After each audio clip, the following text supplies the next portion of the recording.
একটি কর্মসূচি উদ্বোধন করতে যাচ্ছে। সেই কর্মসূচি যেটি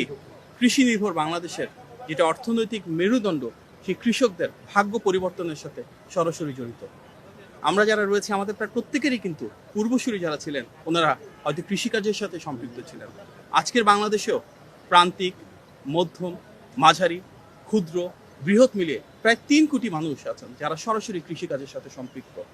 আমাদের নেতা জনাব তারেক রহমান যখন নির্বাচনী প্রচারণায় সারা বাংলাদেশে গিয়েছিলেন, তিনি বারবার কৃষকদের কাছে ছুটে গিয়েছিলেন, কৃষকদের সমস্যা উপলব্ধি করেছিলেন এবং একটা মূল লক্ষ্য ছিল কিভাবে কৃষকদের যে সমস্যাগুলো রয়েছে সেগুলো সমাধান করে ওনাদেরকে সরাসরি অর্থনৈতিকভাবে ক্ষমতায়িত করা যায়, কিভাবে তাদের কৃষি উৎপাদনকে আরও সহজতর করা যায়, মধ্যস্বত্বভোগীদের সংখ্যা তুলনামূলকভাবে কমিয়ে এনে কিভাবে কৃষি যে ভর্তুকি সেটি সরাসরি তাদের কাছে পৌঁছে দিয়ে তাদের অর্থনৈতিক ভাগ্যের পরিবর্তন করা যায়। সেই লক্ষ্যে মাননীয় প্রধানমন্ত্রী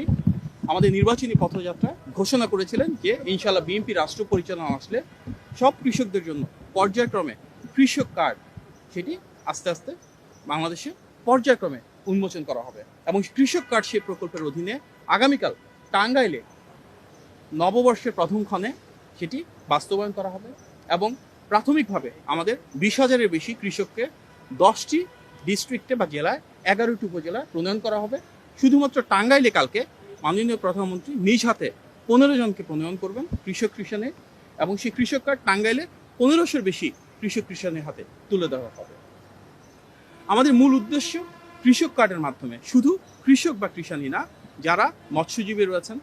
প্রাণী সম্পদের সাথে সম্পৃক্ত রয়েছেন, খামারি রয়েছেন, ওনাদেরকেও এই সুযোগের ভেতরে আনা হবে এবং প্রতিটি কৃষক কার্ডের অধীনে 2,500 টাকা করে ওনারা পাবেন রাষ্ট্রের কাছ থেকে, যেন ওনারা কৃষিকাজটা সহজভাবে করতে পারেন। শুধু যে অর্থনৈতিক সহযোগিতা পাবেন তাই না, কৃষিকাজের সাথে সম্পৃক্ত যে কার্যক্রমগুলো রয়েছে অর্থাৎ ওনাদের কৃষি উপকরণ, সার, বীজ, সেচ, কীটনাশক কিংবা কৃষক যন্ত্রপাতি সেগুলো যেন ওনারা সুলভ মূল্যে পান, ন্যায্য মূল্যে পান সেটি নিশ্চিত করা হবে। এর সাথে সরাসরি সম্পৃক্ত রয়েছে ব্যাংকিং সুবিধা, যেন স্বল্প সুদে ঋণের ব্যবস্থা হয়, রয়েছে কৃষি বিমা যার মাধ্যমে ওনারা ফসল উৎপাদিত যদি হয় সেটি নষ্ট হলে যেন কৃষি বিমার অধীনে সুযোগ সুবিধা পান এবং কৃষকদের জন্য প্রয়োজনীয় যে প্রশিক্ষণ রয়েছে, কৃষকদের সাথে সরকারের যোগাযোগের যে মাধ্যম সেটিকে আরও কীভাবে শানিত করা যায় সেগুলো আমরা এর মাধ্যমে নিশ্চিত করতে চাই। বাংলাদেশে যেটা এর আগে হয়নি, আমাদের মাননীয় প্রধানমন্ত্রী এই কৃষক কার্ডের মাধ্যমে মডার্ন টেকনোলজি ব্যবহার করে আবহাওয়ার সাথে কৃষি উৎপাদনকে সম্পৃক্ত করতে চাচ্ছেন এবং এর পাশাপাশি যেটা মূল সমস্যা, আমাদের কৃষকরা অনেক সময় কৃষি ভর্তুকি সরাসরি পান না, সেই ভর্তুকিটা ওনাদের কাছে পৌঁছে দেওয়া হচ্ছে এবং কৃষির উৎপাদিত যে পণ্য রয়েছে তার অধীনে যেন তারা ন্যায্য মূল্যটুকু পান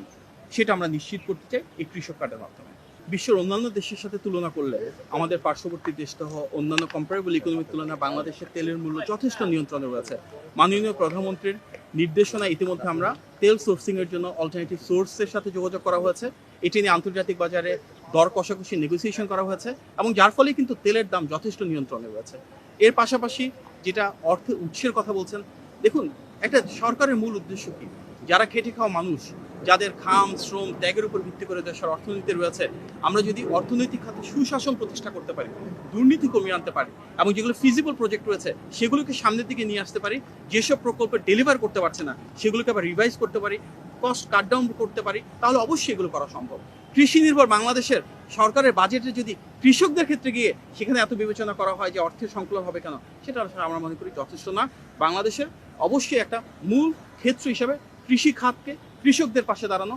সরকারের অন্যতম ম্যান্ডেট এবং সেটি আমরা বাস্তবায়ন করতে যাচ্ছি এবং আমরা বিশ্বাস করি এই প্রকল্পের মাধ্যমে কালকে যে শুভ উদ্বোধন হতে যাচ্ছে কৃষক কার্ডের মাধ্যমে